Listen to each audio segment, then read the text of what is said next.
सकते हो। तो ये जो ट्रेड था छोटा ट्रेड था, ठीक है, बट बहुत ही अच्छा प्यारा मूव करा था। इस लेवल पे हम लोगों ने देखा था कि इसके ऊपर जाएगा तो हम लोग मूव करेंगे। इसके पीछे का लॉजिक क्या था? तो लॉजिक सिंपल सा है कि मार्केट जो है आपका लिक्विडिटी लेके नीचे से गया था, मतलब नहीं लेके गया था और आधा ऊपर हो चुका था।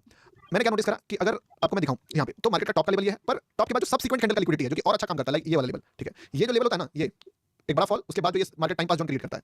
इस जोन में भी बहुत सारा लिक्विडिटी रहता है और कहीं ना कहीं तुम ध्यान से देखोगे तो मार्केट इसी लिक्विडिटी को हंट करके यहाँ से फॉल करा है, क्योंकि अक्सर मार्केट विक्स वाली लिक्विडिटी को नहीं ले पाता है। पर मैं इसको एज अ टारगेट देख रहा था कि अगर मार्केट इसके ऊपर निकलता है तो फिर क्या क्या अपॉर्चुनिटीज बन सकता है। तो सबसे पहले तो यहाँ से मार्केट स्ट्रॉन्ग हो गया, इतना ऊपर गया और इसके बाद सेलर आना स्टार्ट करा। सेलर यहाँ से लेकर यहाँ तक मैं एकदम नीचे क्लोज किया। मैं एक चीज नोटिस करके रखा था जो मैं आपको बताता हूँ कि बायर ने यहाँ से लेकर यहाँ तक मैं इतनी बार ट्राई करा है, तो बायर एटलीस्ट ट्राई करने यहाँ पे भी एक बार आएगा। तो बायर ट्राई करने आएगा तो क्या होगा? तो मैंने नोटिस करा कि अगर बायर यहाँ पे ट्राई करने आया है तो कैसे आया? सबसे पहले मार्केट ने हैमर बनाया, यानी कि ये पहला बायर था इस जगह पे।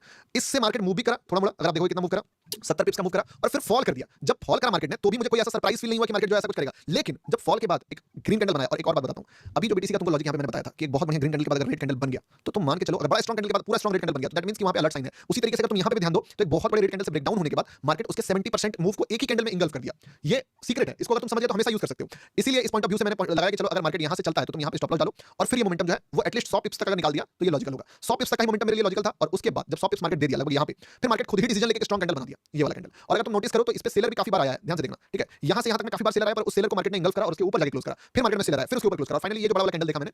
और अगर तुम बड़ा वाला कैंडल देखो तो बड़ी वाली कैंडल से जब भी कोई मार्केट बुलिश मोमेंटम में होगा तो क्या, अगर इसको फेल होना होता तो मार्केट एटलीस्ट इतना बड़ा रेड कैंडल बनाता, पर ये 30% का रेड कैंडल बनाया। अगला कैंडल भी ज्यादा नीचे नहीं आया, मतलब चढ़ाई कैंडल में गिरा 3 कैंडल में। जब भी कभी ऐसा कुछ दिखे कि चढ़े कैंडल में 3 4 5 कैंडल में दिखे, आपको बस एक सीओसी लेवल का वेट करना पड़ता है। और मैंने भी वही करा। मैंने क्या सीओसी लेवल का वेट करा कि चलो एक काम करते हैं, मार्केट को पहले गिरने देते हैं, जहां तक गिरे मार्केट खुद ही गिर जाए, हमें उससे कोई लेना देना नहीं है। लेकिन अगर मार्केट गिर के वापस से ब्रेकआउट दे तब हम लोग प्लान करेंगे। मैं तो एक स्टेप और इसमें चाह रहा था कि मार्केट वैसा कुछ करे। तो जब मार्केट यहां पे पहली बार गिरा, फिर एक मतलब देखोगे फॉल करा, फिर एक रेड कैंडल से नीचे का ब्रेकडाउन दिया, फिर ग्रीन कैंडल का ऊपर क्लोजिंग दिया, वापस से रेड कैंडल आ गया और जब इस रेड कैंडल के ऊपर निकला मार्केट, यानी इस जोन के ऊपर निकला मार्केट, तो technically this is a change of character micro level पे। और यहां पे तुम देखोगे यहां से मुझे एक और चीज दिख रहा था कि मार्केट ऑलरेडी तो इतना ऊपर चढ़ गया है, टारगेट एकदम नजदीक में है, सीधी सी बात है। तो ज्यादा बड़ा टारगेट तो नहीं मिलेगा, एटलीस्ट इसका लिक्विडिटी भी हट जाएगा तो 60 पिप्स के आसपास का मूव मिल जाएगा। इसीलिए इस जगह पे एंटर करके लगभग सारा पोजीशन हमने यहीं पे क्लोज भी कर दिया। और मार्केट का भी टारगेट यही था कि जो 15 मिनट का लेवल था उस लेवल पे अगर आप देखोगे, डिलीट मारूं, ठीक है, जो हमारा शॉर्ट का लेवल था इसी का सबसीक्वेंट लिक्विडिटी को मार्केट ने हंट मार के फॉल करा है। अब अगला जो मोमेंटम होगा उसको थोड़ा सा देखते हैं किस टाइप से होगा। अभी सरप्राइज बाइंग आ रहा है मार्केट में, तो अपना हाथ इससे कई ज्यादा दूरी पे रखेंगे और बड़ा बायर कहीं ना कहीं कदम रखा था इसमें, इसीलिए इस सेल वाले ट्रेड्स में ऑपरेटर घुसा हुआ था साला। ऑपरेटर का ऑपरेटर से लड़ाई था, हमने जिस ऑपरेटर का हाथ पकड़ा वो ऑपरेटर एक स्टेप जीता पर फाइनल विन नहीं कर पाया और दूसरे ऑपरेटर ने उस गेम को हरा दिया। अगर तुम पूछोगे गौतम भाई यहाँ पे शॉर्ट करूंगा तो शायद नहीं करूंगा, अब मैं वेट करूंगा, मुझे और वैलिडेशन चाहिए मार्केट में नेगेटिविटी का, तब मैं सेल का सोचूंगा। और तुम बोलोगे गौतम भाई बाय करोगे, तो बाय मैं एटलीस्ट